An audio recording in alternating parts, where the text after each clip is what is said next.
On va faire un deuxième exercice du numéro 1.16. On va faire l'exercice 1.16f. On veut calculer la limite de la fonction x carré divisé par x moins 1 lorsque x tend vers 1, mais depuis la droite. Donc, la première étape qu'on doit faire, c'est simplifier.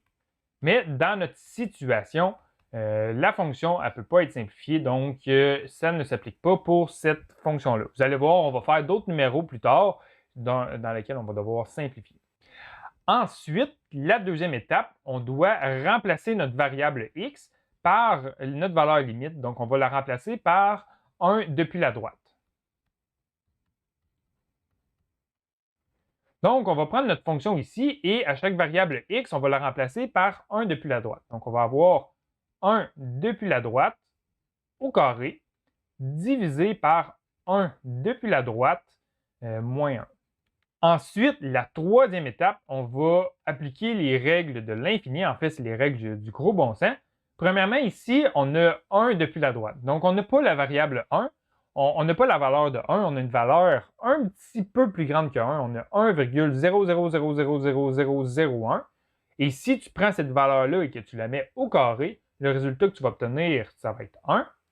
Donc, 1 au carré, c'est égal à 1. Mais en fait, la valeur qu'on a, c'est une valeur un peu supérieure à 1. Donc, le résultat qu'on va obtenir, quand on le met au carré, ça va être une valeur un peu supérieure à 1.